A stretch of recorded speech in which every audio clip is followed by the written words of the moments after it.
Shri Vidyanagar high school online education standard 10th subject science and technology chapter 3rd metals and non metals એટલે કે ધાતુઓ અને અધાતુઓ part 2.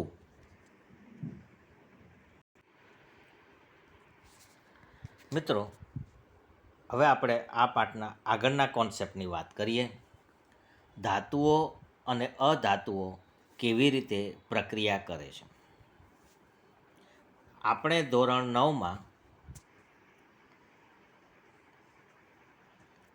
તત્વોની ઇલેક્ટ્રોનીય રચના શીખી ગયા હતા. એમાં આપણે એ પણ જોયું હતું કે ઉમદા વાયુઓ કે જે 18મા સમૂહમાં છે તે સંપૂર્ણ ભરાયેલી બાહ્યતમ કક્ષા ધરાવે છે. તે ખૂબ જ અલ્પ પ્રમાણમાં રાસાયણિક ક્રિયાશીલતા ધરાવે છે અને આથી તેમને નિષ્ક્રિય વાયુ પણ આપણે કહીએ છીએ.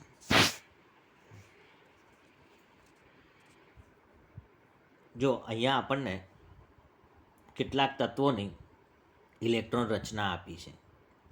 Helium, neon, argon, krypton, radon વગેરે ઉમદા વાયુઓ છે અથવા તો નિષ્ક્રિય વાયુઓ છે. આ તત્વોની બાહ્યતમ કક્ષા પૂર્ણ રીતે ભરાયેલી છે. દાખલા તરીકે હિલિયમ, એનો પરમાણુય ક્રમાંક 2 છે અને આથી પ્રથમ કક્ષામાં 2 ઇલેક્ટ્રોનનો સમાવેશ થયેલો હોય. આપણે એ પણ શીખી ગયા હતા મિત્રો કે પ્રથમ કક્ષામાં 2 ઇલેક્ટ્રોન સમાય, બીજી કક્ષામાં મહત્તમ 8 ઇલેક્ટ્રોન હોય, ત્રીજી કક્ષામાં 18 ઇલેક્ટ્રોન હોય. આ આપણે 9મા ધોરણમાં ચર્ચા કરી ચૂક્યા છીએ. નિયોન વાયુ, એનો પરમાણુય ક્રમાંક 10 છે.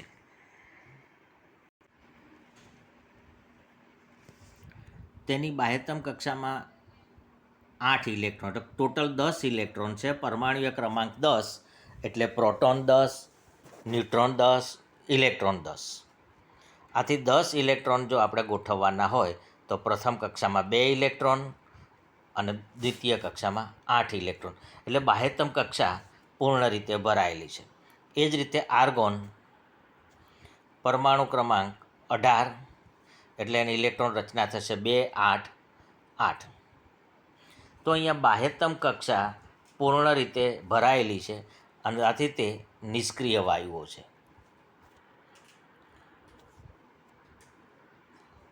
કેટલીક ધાતુઓ, સોડિયમ પરમાણુ ક્રમાંક 11, આથી પ્રથમ કક્ષામાં 2, દ્વિતીય કક્ષામાં 8, ત્રીજી કક્ષામાં 1.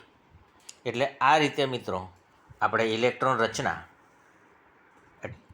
કઈ રીતે ઇલેક્ટ્રોન વિવિધ કક્ષાઓમાં ગોઠવાય છે તેની વાત 9મા ધોરણમાં કરી હતી. દાખલા તરીકે ઓક્સિજન, તો એનો પરમાણુ ક્રમાંક છે 8, એટલે એની પાસે 8 ઇલેક્ટ્રોન હોય.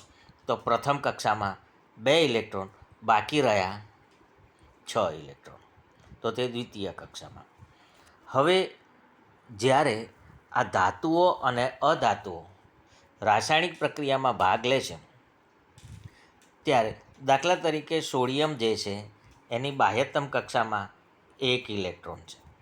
આથી તે પોતાની અષ્ટક રચના પૂર્ણ કરવા માટે બાહ્યતમ કક્ષામાંનો 1 ઇલેક્ટ્રોન ગુમાવે છે. આથી તેની પાસે ઇલેક્ટ્રોન કેટલા રહેશે? 10. બરાબર છે. પણ પ્રોટોન તો 11 જ છે, પ્રોટોન એટલા જ રહેશે. આથી સોડિયમ પરમાણુ જે છે તે પરમાણુ સ્વરૂપે તટસ્થ છે. પણ જ્યારે તે સોડિયમ 1 ઇલેક્ટ્રોન ગુમાવે છે, 1 ઇલેક્ટ્રોન એને ગુમાવ્યો, તો સોડિયમ પરમાણુમાં ઇલેક્ટ્રોન રચના 2, 8, 1 છે. એના બદલે હવે આ સોડિયમમાં કેટલા થશે? 2, 8. એટલે ઇલેક્ટ્રોન 1 ઓછો થઈ ગયો, પણ પ્રોટોન તો એટલો જ રહેશે. આથી તે સોડિયમ ધન વીજભારિત બને છે. આથી હવે તે સોડિયમ પરમાણુ ન રહેતા એને આપણે સોડિયમ આયન કહીએ છીએ. એ જ રીતે ક્લોરિનની વાત કરીએ. ક્લોરિનની ઇલેક્ટ્રોન રચના 2, 8, 7 છે. અને આથી તે સ્થાયી રચના પ્રાપ્ત કરવા માટે અથવા તો બાહ્યતમ કક્ષા પૂર્ણ કરવા માટે 7 ઇલેક્ટ્રોન ગુમાવવાને બદલે 1 ઇલેક્ટ્રોન મેળવશે. એટલે ક્લોરીન પરમાણુ જે છે તે તટસ્થ છે, એની ઇલેક્ટ્રોન રચના 2, 8, 7 છે. પણ હવે આ ક્લોરીન 1 ઇલેક્ટ્રોન મેળવે છે અને એ મેળવવાથી હવે ક્લોરીન પરમાણુ જે છે એની ઇલેક્ટ્રોન રચના કેટલી થશે? 2, 8, 8. એટલે પ્રોટોન એટલા જ રહે છે પણ ઇલેક્ટ્રોન વધી જાય છે અને આથી ક્લોરીન ઋણ આયન બને છે. આથી તેને આપણે ક્લોરાઇડ આયન એવું કહીએ છીએ. એટલે અહીંયા લખ્યું છે, જો સોડિયમ અને ક્લોરીન પ્રક્રિયા કરે ત્યારે સોડિયમ દ્વારા ગુમાવાતો ઇલેક્ટ્રોન ક્લોરીન દ્વારા મેળવી લેવાય છે. એટલે અહીંયા આપણને સમીકરણ દ્વારા સમજાવ્યું છે કે સોડિયમ એ ઇલેક્ટ્રોન ગુમાવે એટલે સોડિયમ ધન આયન બને, ક્લોરીન એ ઇલેક્ટ્રોન મેળવે એટલે ક્લોરાઇડ ઋણ આયન બને. એટલે આમ જો સોડિયમનો બાહ્યતમ કક્ષામાંનો ઇલેક્ટ્રોન ક્લોરીન પરમાણુ મેળવે છે ત્યારે સોડિયમ ધન આયન અને ક્લોરીન ઋણ આયન એટલે ક્લોરાઇડ, એ ક્લોરાઇડ કહેવાશે. હવે તો આ વિરુદ્ધ વીજભાર ધરાવતા છે. તો આમ સોડિયમ અને ક્લોરાઇડ આયનો વિરુદ્ધ વીજભારવાળા હોવાથી એકબીજાને આકર્ષે છે અને સ્થિર વિદ્યુત આકર્ષણ બળથી જકડાઈને સોડિયમ ક્લોરાઇડ સ્વરૂપે અસ્તિત્વ ધરાવે છે. એટલે અહીંયા આ સોડિયમ ક્લોરાઇડ એ અણુઓ સ્વરૂપે નહીં પણ આયનોના એક સમુચ્ચય સ્વરૂપે અસ્તિત્વ ધરાવે છે. એટલે આમ મિત્રો આ જે ઇલેક્ટ્રોનની આપલે થઈ અને અણુ બન્યો છે. એ જ રીતે બીજી વાત આપણને આપી છે મેગ્નેશિયમ ક્લોરાઇડનું નિર્માણ.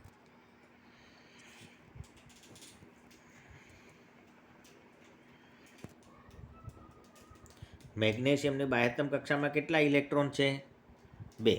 આથી મેગ્નેશિયમ 2 ઇલેક્ટ્રોન ગુમાવશે.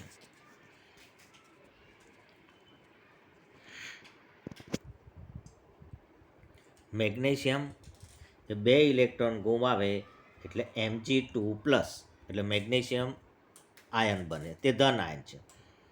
હવે ક્લોરીન એ તો એક જ ઇલેક્ટ્રોન મેળવે છે. હવે જો મેગ્નેશિયમ અને ક્લોરીન વચ્ચે જ ઇલેક્ટ્રોનની આપલે થાય તો ક્લોરીનના 2 પરમાણુ જોઈએ. મેગ્નેશિયમનો 1 ઇલેક્ટ્રોન એક ક્લોરીન પરમાણુ પાસે અને બીજો ઇલેક્ટ્રોન બીજા ક્લોરીન પરમાણુ પાસે.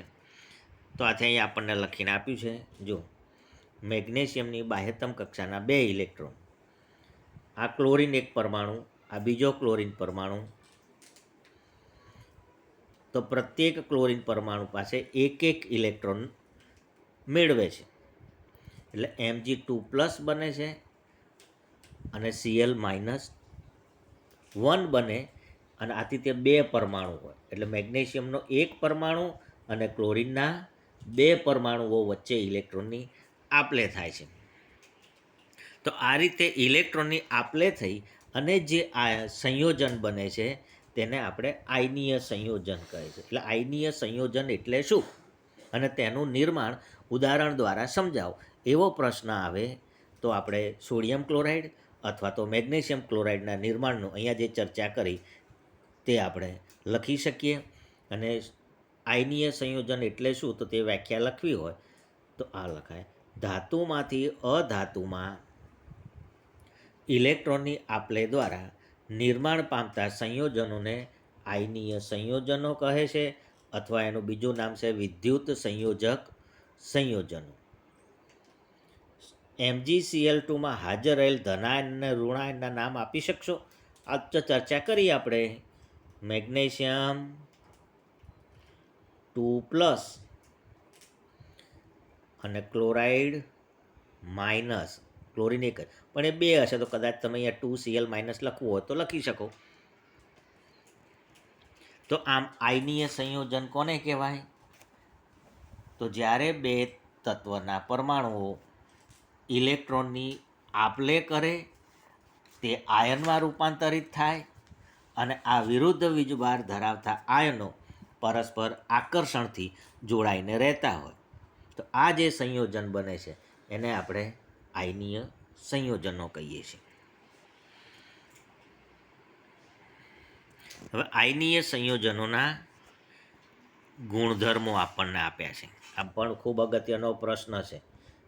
મુખ્ય 4 મુદ્દા છે એમાં. એક છે ભૌતિક સ્વભાવ, બીજું એમનું ગલન બિંદુ અને ઉત્કલન બિંદુ, ત્રીજું દ્રાવ્યતા અને ચોથું વિદ્યુતનું વહન.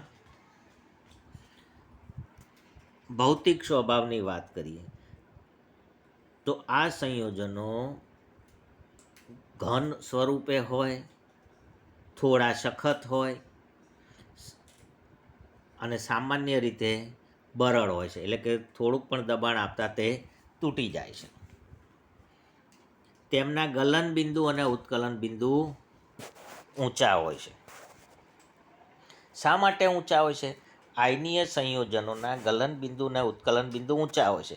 કારણ આપો તો આયનીય સંયોજનોમાં ધન અને ઋણ આયનો વચ્ચે પ્રબળ આકર્ષણ બળ હોય છે અને આ પ્રબળ આકર્ષણને તોડવા માટે નોંધપાત્ર પ્રમાણમાં ઉર્જાની જરૂર પડે છે અને આથી તેમના ગલન બિંદુ અને ઉત્કલન બિંદુ ઊંચા હોય છે.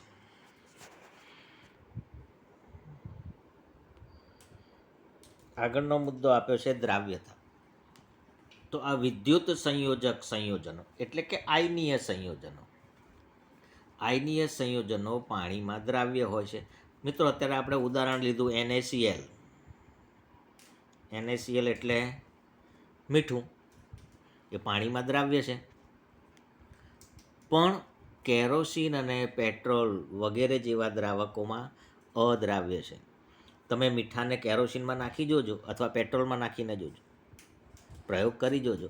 આમને કાર્બનિક દ્રાવકો કહેવાય. એટલે આયનીય સંયોજનો પાણીમાં દ્રાવ્ય છે, જ્યારે કાર્બનિક દ્રાવકોમાં અદ્રાવ્ય છે. વિદ્યુતનું વહન. મિત્રો, આપણે વિદ્યુતવાળા પાઠમાં જોયું હતું કે વિદ્યુતનું કોઈપણ દ્રાવણમાંથી વિદ્યુતનું વહન ક્યારે થાય? તો એમાં રહેલા આયનોને લઈને.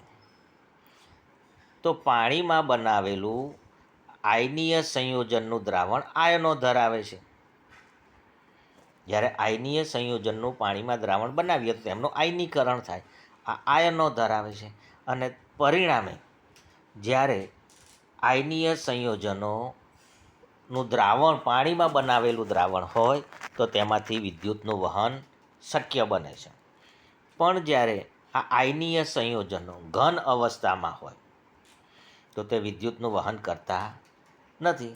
કારણ કે ઘનમાં જે આપણે ધન આયન અને ઋણ આયનથી જોડાય ને ત્યારે જ બને ને આ સંયોજનો, તો તેમના બંધારણ દઢ હોવાથી આયનોનું સ્થાનાંતર શક્ય બનતું નથી. પણ દ્રાવણ બને પાણીમાં, જ્યારે તેમને દ્રાવ્ય કરીએ ત્યારે આયનીકરણ થયેલું એટલે આયનો છૂટા થયેલા હોય.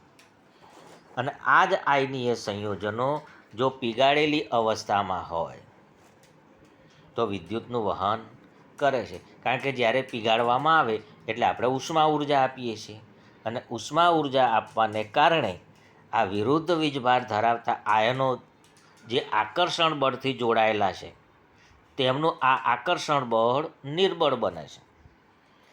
એટલે આમ આપણે આયનીય સંયોજનોના ઉદાહરણ જોયા. ટૂંકમાં લઈએ: ભૌતિક સ્વભાવ, ઘન સ્વરૂપે, બરડ, ગલન બિંદુ અને ઉત્કલન બિંદુ ઊંચા, પાણીમાં દ્રાવ્ય પણ કાર્બનિક દ્રાવકોમાં અદ્રાવ્ય, પીગાળેલી અને પાણીમાં બનાવેલું દ્રાવણ હોય, પીગાળેલી અવસ્થામાં હોય અને પાણીમાં બનાવેલું દ્રાવણ હોય તો વિદ્યુત પ્રવાહનું વહન કરે છે, પણ ઘન સ્વરૂપમાં વિદ્યુત પ્રવાહનું વહન કરતા નથી.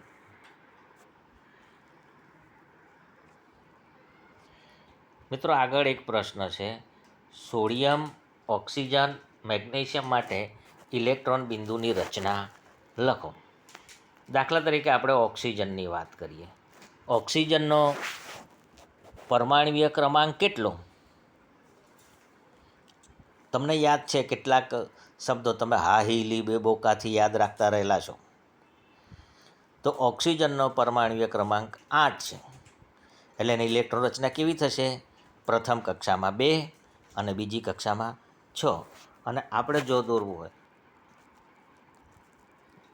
તો આ ન્યુક્લિયસ એનું કેન્દ્ર કે જેમાં પ્રોટોન અને ન્યુટ્રોન હોય. પ્રથમ કક્ષા, તો પ્રથમ કક્ષામાં એક ઇલેક્ટ્રોન અહીંયા બતાવી શકો, બીજો ઇલેક્ટ્રોન અહીંયા બતાવી શકો. બીજી કક્ષામાં કેટલા ઇલેક્ટ્રોન હોય? 6. એટલે 1 2 3 4 5 અને 6. મિત્રો, કક્ષાની ઉપર જ ઇલેક્ટ્રોન દોરવાના છે, બરાબર. અહીંયા થોડો આપણને મોબાઈલમાં કરવાનું છે એટલે એટલી ક્ષતિ રહે છે. તો આ ઓક્સિજનની અહીંયા માગ્યા પ્રમાણેની ઇલેક્ટ્રોન બિંદુ રચના થઈ ગઈ. એટલે આ જ રીતે તમે સોડિયમની અને મેગ્નેશિયમ ઇલેક્ટ્રોન બિંદુની રચના લખી શકો. બીજો પ્રશ્ન છે, ઇલેક્ટ્રોન સ્થાનાંતર દ્વારા Na2O અને MgOનું નિર્માણ દર્શાવો. Na2O છે એટલે મિત્રો એ કેટલા છે? સોડિયમના 2 પરમાણુ છે. આ એક સોડિયમનો પરમાણુ, એની બાહ્યતમ કક્ષાનો 1 ઇલેક્ટ્રોન.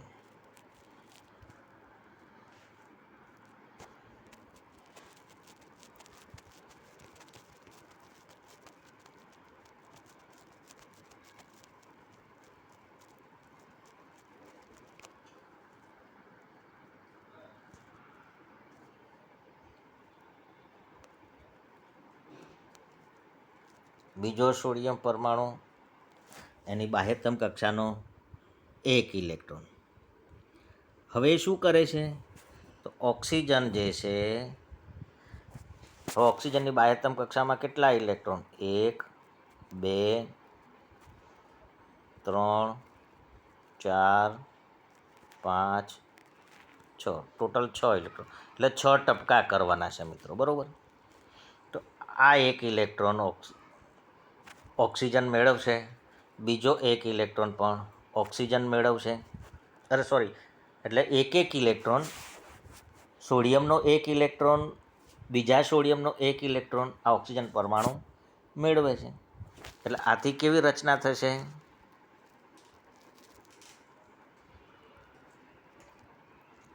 સોડિયમ પરમાણુ,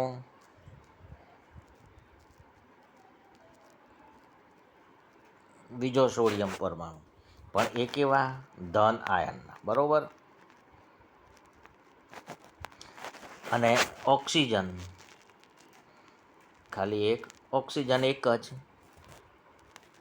એની બહારની બાજુ 2 2 4 2 6. અને આનો એક ઇલેક્ટ્રોન આમની પાસે આવી ગયો. એટલે અહીંયા 8 ઇલેક્ટ્રોન થઈ ગયા. અને આ શું થશે? 2-. તો આ રીતે આપણે લખી શકીએ. એ જ રીતે MgOનું નિર્માણ કરી શકાય. મેગ્નેશિયમના 2 ઇલેક્ટ્રોન, ઓક્સિજનનો 1 પરમાણુ, એ 2 ઇલેક્ટ્રોન મેળવે. આ સંયોજનોમાં કયા આયનો હાજર હોય? Na+ અને O2-, Mg2+ અને O2-. ગલનબિંદુ શા માટે ઊંચા ધરાવે છે આયનીય સંયોજનો? એ તો આપણે હમણાં જ વાત કરી.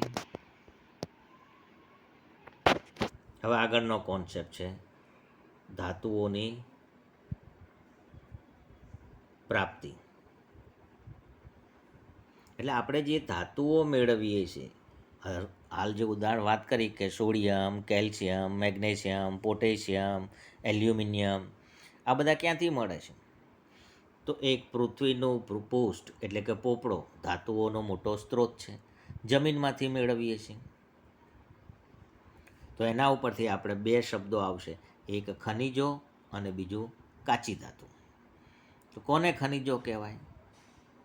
જે તત્વો કે સંયોજનો પૃથ્વીના ભૂપૃષ્ઠમાંથી કુદરતી રીતે મળે છે તેને ખનિજો કહે છે. જે તત્વો કે સંયોજનો પૃથ્વીના ભૂપૃષ્ઠમાંથી કુદરતી રીતે મળે છે તેને ખનિજ કહે છે.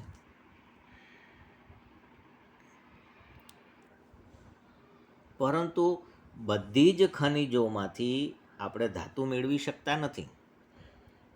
દાખલા તરીકે એક ખનિજ મળી, આ બીજી ખનિજ મળી, આ ત્રીજી ખનિજ છે, આ ત્રણેયની અંદર આપણને એલ્યુમિનિયમ જોવા મળે છે કે ત્રણેયમાં એલ્યુમિનિયમ છે, પણ જેમાંથી એલ્યુમિનિયમનું ટકાવારી પ્રમાણ વધારે હોય અને આપણું મેળવવું માટે એલ્યુમિનિયમ મેળવવું સરળ બનતું હોય તો તેને આપણે કાચી ધાતુ તરીકે સ્વીકારીએ છીએ.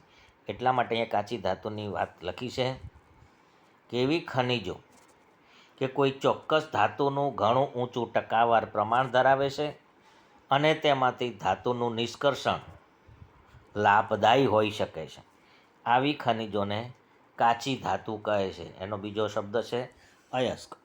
એટલે એવું ટૂંકમાં કહેવાય કે ખનિજમાં કોઈ નિશ્ચિત ધાતુનું ટકાવાર પ્રમાણ વધારે હોય અને તે ધાતુનું સરળતાથી નિષ્કર્ષણ કરી શકાતું હોય તેવી ખનિજને તે ધાતુની કાચી ધાતુ કહે છે.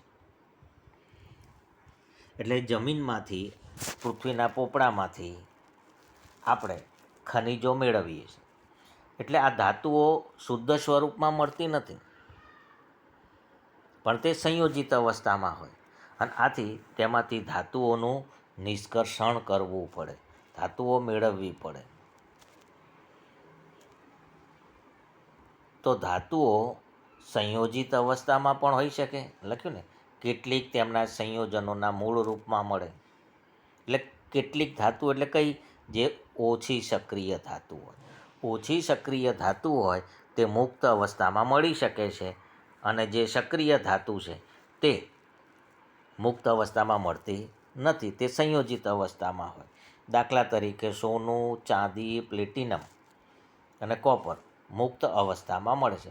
ખાસ કરીને સોનું અને ચાંદી, પ્લેટિનમ આ મુક્ત અવસ્થામાં મળે છે.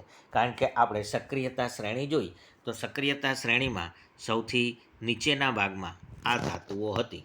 જો આપણે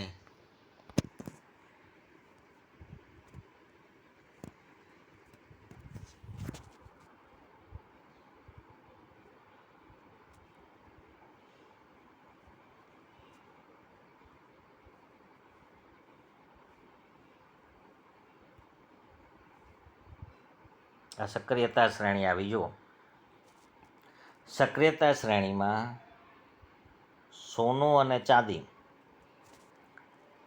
સૌથી નીચે છે. સૌથી વધુ સક્રિય ધાતુ કઈ? પોટેશિયમ, સોડિયમ, કેલ્શિયમ, મેગ્નેશિયમ એ સક્રિયતા શ્રેણીમાં અગ્રતા ક્રમે છે. જ્યારે ઝીંકથી લઈ અને આ કોપર સુધીની એ મધ્ય સ્થાને છે એવું આપણે ગણી શકીએ.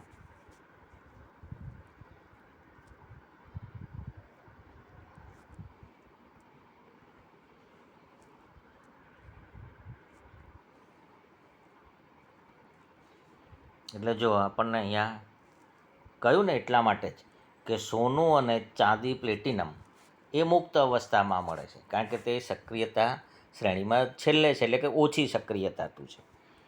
જ્યારે બાકીની ધાતુઓ સંયોજિત અવસ્થામાં મળે છે. સક્રિયતા શ્રેણીમાં ટોચ પર રહેલી ધાતુઓ આગળ કહ્યું તે પોટેશિયમ, સોડિયમ, કેલ્શિયમ, મેગ્નેશિયમ અને એલ્યુમિનિયમ એ ક્યારેય કુદરતમાં મુક્ત તત્વો રૂપે મળતી નથી. તો ઝીંક, આયર્ન અને લેડ એ મધ્યમ સક્રિય છે. તો આ સંયોજિત અવસ્થામાં હોય તો તે ધાતુની સાથે ઓક્સિજન જોડાયેલો હોય એટલે ઓક્સાઇડ સ્વરૂપે હોય, સલ્ફર જોડાયેલો હોય એટલે કે સલ્ફાઇડ સ્વરૂપે હોય, કાર્બોનેટ જોડાયેલો હોય એટલે કે CO3 હોય એટલે કાર્બોનેટ સ્વરૂપે હોય. એટલે આમ ધાતુઓ સલ્ફાઇડ સ્વરૂપે જોવા મળે, કાર્બોનેટ સ્વરૂપે જોવા મળે અને ઓક્સાઇડ સ્વરૂપે જોવા મળે. એટલે આપણે શું થયું? ધાતુઓના મુખ્ય ત્રણ પ્રકારે અહીંયા વર્ગીકૃત કર્યા: નીચી સક્રિયતા ધરાવતી ધાતુ, મધ્યમ સક્રિયતા ધરાવતી ધાતુ અને ઊંચી સક્રિયતા ધરાવતી ધાતુ. તો આ અલગ અલગ પ્રકારે રહેલી ધાતુઓ એમને મેળવવા માટે અલગ અલગ ટેકનિકનો ઉપયોગ કરી નિષ્કર્ષણ કરવામાં આવે છે. તો કઈ રીતે મેળવવામાં આવે છે તે ચાર્ટ અહીંયા આપણને આપેલો છે. અયસ્ક. સૌ પ્રથમ અયસ્કનું સંકેન્દ્રીકરણ કરવામાં આવે, એટલે કે જે અશુદ્ધિઓ હોય, માટી, રેતી, કાંકરા કે અન્ય અશુદ્ધિઓ એ પ્રથમ દૂર કરવામાં આવે, એટલે અયસ્કનું સંકેન્દ્રીકરણ કરવામાં આવે. ત્યાર પછી પેલા 3 વર્ગીકરણ હતું ને તે પ્રમાણે આગળ પ્રોસેસ કરવામાં આવે. જો નીચી સક્રિયતા ધરાવતી ધાતુઓ હોય એ સામાન્ય રીતે કેવી હોય? સલ્ફાઇડ સ્વરૂપે હોય. તો એ સલ્ફાઇડ સ્વરૂપે રહેલી ધાતુનું ભુંજન કરવામાં આવે અને ભુંજન કરી પછી મળતી ધાતુનું શુદ્ધિકરણ કરવામાં આવે. જો મધ્યમ સ્થાને હોય તો મધ્યમ સ્તરે રહેલી ધાતુઓ જે છે એ કાં તો સલ્ફાઇડ સ્વરૂપે હોય કાં તો કાર્બોનેટ સ્વરૂપે હોય. જો સલ્ફાઇડ સ્વરૂપે હોય તો અહીંયા કહ્યું તે મુજબ ભુંજન કરવામાં આવે. ભુંજન એ બધું શું તે આગળ આવશે, તે વાત આપણે કરીશું. અત્યારે આટલું યાદ રાખીએ. ભુંજન કરવામાં આવે. કાર્બોનેટ સ્વરૂપે હોય તો એમનું કેલ્સિનેશન કરવામાં આવે, અને આ કેલ્સિનેશન અને ભુંજન કરતાં એ ધાતુઓ ઓક્સાઇડ સ્વરૂપમાં રૂપાંતરિત થાય. એટલે ધાતુની જોડે ઓક્સિજન જોડાયેલો હોય. હવે એ ઓક્સિજન દૂર કરવામાં આવે, એટલે કે રિડક્શન કરવામાં આવે, અને રિડક્શન કરતાં આપણને ધાતુ મળે કે જેનું પછી શુદ્ધિકરણ કરવામાં આવે. પણ જો ખૂબ ઊંચી સક્રિયતા ધરાવતી ધાતુ હોય તો તેમનું વિદ્યુત વિભાજન કરવામાં આવે અને ધાતુ મેળવવામાં આવે.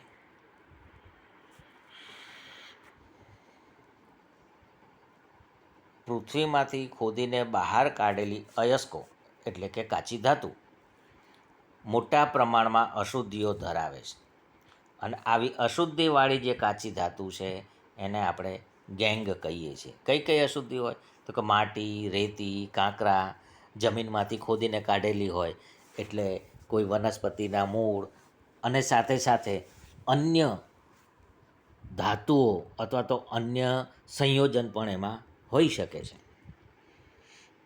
તો ધાતુનું નિષ્કર્ષણ કરવા માટે પહેલાં તેમને અશુદ્ધિઓ દૂર કરવામાં આવે, અને અશુદ્ધિઓ દૂર કરવાની એને કહેવાય અયસ્કોની સમૃદ્ધિ.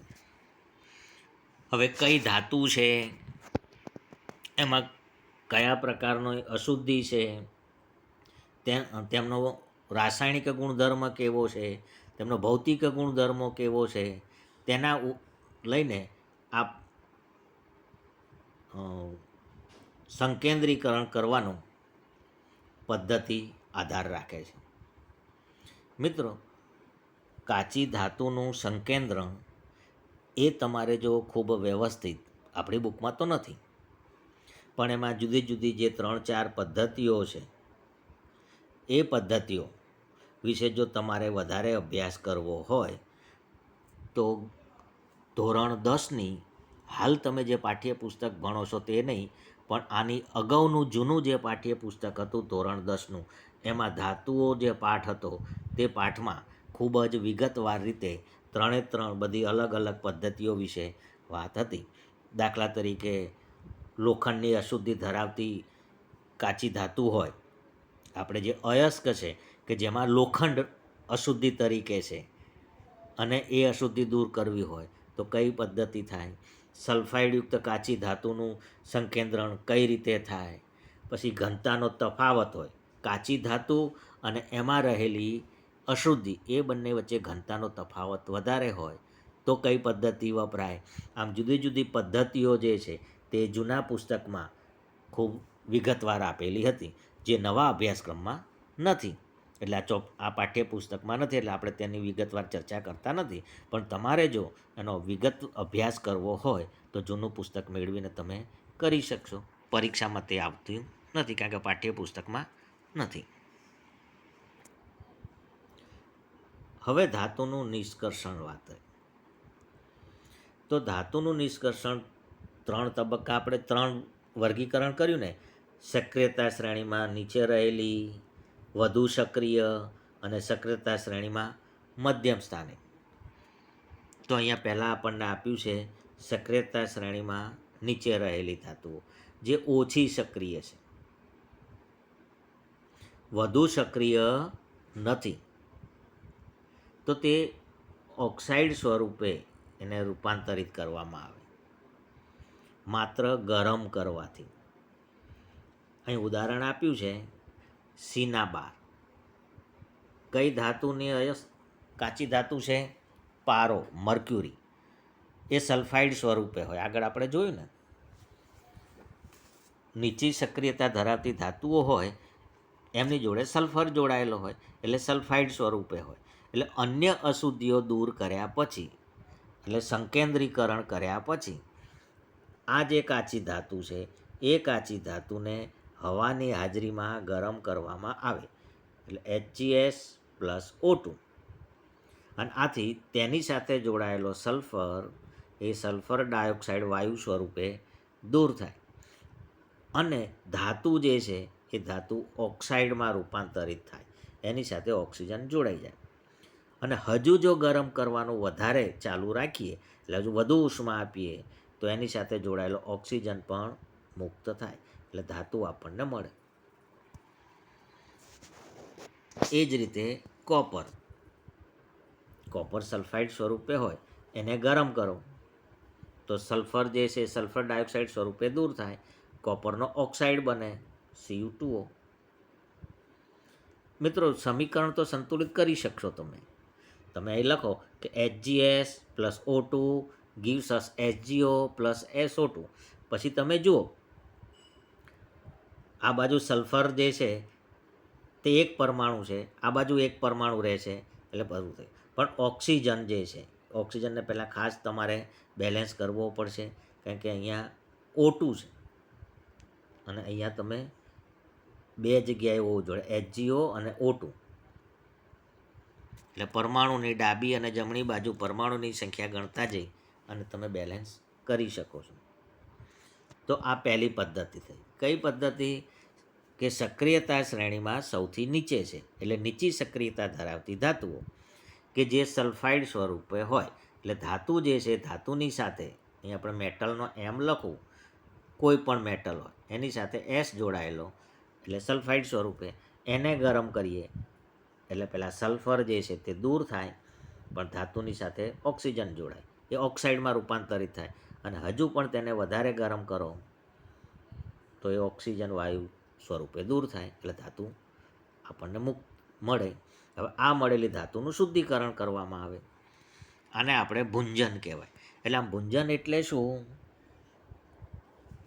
તો જ્યારે સલ્ફાઇડયુક્ત કાચી ધાતુને હવાની હાજરીમાં ગરમ કરવામાં આવે ત્યારે તે કાચી ધાતુ અથવા તે ધાતુ ઓક્સાઇડમાં રૂપાંતરિત થાય છે.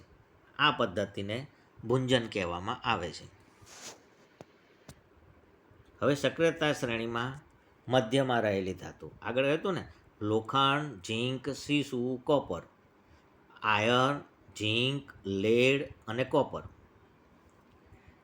તો એમાં આપણે આગળ ચાર્ટ જોયો હતો, એમાં બે ભાગ હતા, સલ્ફાઇડ સ્વરૂપે અને કાર્બોનેટ સ્વરૂપે. હવે સલ્ફાઇડ સ્વરૂપે હોય તો આપણે ઉપર જોયું તે જ મુજબ હવાની હાજરીમાં એને ગરમ કરો એટલે કે ભુંજન કરો તો તે ઓક્સાઇડ સ્વરૂપમાં રૂપાંતરિત થાય. જો એ લખ્યું ધાતુને તેના સલ્ફાઇડ અથવા કાર્બોનેટમાંથી મેળવવા કરતાં તેના ઓક્સાઇડમાંથી મેળવવી વધુ સરળ છે. આથી જે ધાતુ આપણે મેળવવી છે તે ધાતુને પહેલાં ઓક્સાઇડમાં રૂપાંતરિત કરવામાં આવે છે. એટલે કાચી ધાતુ સલ્ફાઇડ સ્વરૂપે હોય અથવા કાર્બોનેટ સ્વરૂપે હોય તો એ જે તે ધાતુ છે એનો પહેલાં ઓક્સાઇડમાં રૂપાંતરિત કરવામાં આવે અને પછી તેનું રિડક્શન કરવામાં આવે. સલ્ફાઇડ કાચી ધાતુને, એટલે જેની પાછળ સલ્ફર જોડાયેલો છે, વધુ પ્રમાણમાં હવાની હાજરીમાં ગરમ કરતાં તે ઓક્સાઇડમાં ફેરવાય છે. આ પદ્ધતિને ભુંજન કહે છે. વ્યાખ્યા યાદ રાખજો. કેલ્સિનેશન એટલે શું? તો કાર્બોનેટયુક્ત કાચી ધાતુને મર્યાદિત પ્રમાણમાં, જો પેલું હવાની હાજરીમાં, અહીંયા હવાની મર્યાદિત હાજરીમાં સખત ગરમ કરતાં તે ઓક્સાઇડમાં ફેરવાય છે. આ પદ્ધતિને કેલ્સિનેશન કહે છે. આપણને ઉદાહરણ આપ્યા કે ઝીંક ધાતુ છે એ સલ્ફાઇડ સ્વરૂપે પણ મળે અને કાર્બોનેટ સ્વરૂપે પણ હોય. તો સલ્ફાઇડ સ્વરૂપે હોય એને હવાની હાજરીમાં ગરમ કરો તો આગળ આપણે જોયું તે મુજબ ઝીંક ઓક્સાઇડમાં રૂપાંતરિત થાય અને સલ્ફર ડાયોક્સાઇડ વાયુ મુક્ત થાય. એ ભુંજન. અને જો કાર્બોનેટ સ્વરૂપે હોય તો તેને હવાની મર્યાદિત હાજરીમાં, મર્યાદિત પ્રમાણમાં હવાની હાજરીમાં ગરમ કરીએ તો કાર્બન ડાયોક્સાઇડ દૂર થાય અને ધાતુ ઓક્સાઇડમાં રૂપાંતર થાય. એટલે આમ સક્રિયતા શ્રેણીમાં મધ્ય સ્થાને રહેલી ધાતુઓ હોય તો એને ગરમ કરવાની છે. પણ કયા સ્વરૂપે છે તે પહેલાં નક્કી કરવાનું. સલ્ફાઇડ સ્વરૂપે હોય તો ભુંજન કરીને ઓક્સાઇડમાં રૂપાંતરિત કરવામાં આવે. કાર્બોનેટ સ્વરૂપે હોય તો કેલ્સિનેશન કરીને એને ઓક્સાઇડમાં રૂપાંતર કરવામાં આવે. અને હવે જે ઓક્સાઇડમાં રૂપાંતર થયેલી આપણને ધાતુ મળી એનું રિડક્શન કરવામાં આવે. ત્યારબાદ ધાતુ ઓક્સાઇડનું રિડક્શન કરવામાં આવે છે. અને રિડક્શન કરવા માટે રિડક્શન કરતા વપરાય. સામાન્ય રીતે કાર્બન વપરાય છે. એટલે હવે અહીંયા આપણને જે આ ઝીંક ઓક્સાઇડ મળ્યો મિત્રો, આ ઝીંક ઓક્સાઇડને કાર્બન સાથે ગરમ કરવામાં આવે એટલે ઝીંક ધાતુ છૂટી થાય. ઘણીવાર ધાતુનું રિડક્શન કરવા માટે આ કાર્બનને બદલે ખૂબ જ સક્રિય ધાતુઓ જેવી કે સોડિયમ, કેલ્શિયમ, એલ્યુમિનિયમ વગેરે રિડક્શન કરતા તરીકે પણ વપરાય છે. એટલે આમ આપણે ધાતુની પ્રાપ્તિ, એમાં ખનિજ, કાચી ધાતુ, પછી ગેંગ, આ 3 શબ્દોની વ્યાખ્યા જોઈ. ત્યાર પછી ધાતુઓનું નિષ્કર્ષણ, એ 3 પ્રકારે અલગ અલગ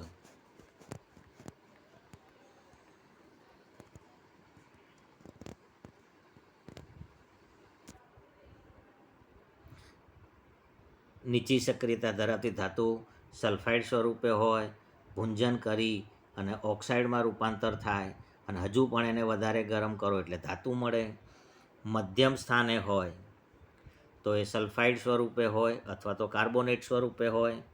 જો સલ્ફાઇડ સ્વરૂપે હોય તો ભુંજન કરવામાં આવે, ધાતુ ઓક્સાઇડમાં રૂપાંતરિત થાય. કાર્બોનેટ સ્વરૂપે હોય તો હવાની મર્યાદિત હાજરીમાં ગરમ કરવામાં આવે.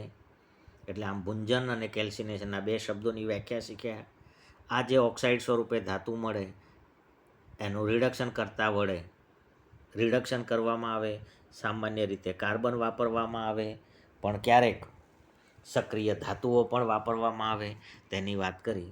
હવે ત્યાંથી આગળની જે વાત છે તે આપણે નેક્સ્ટ વિડીયોમાં કરીશું.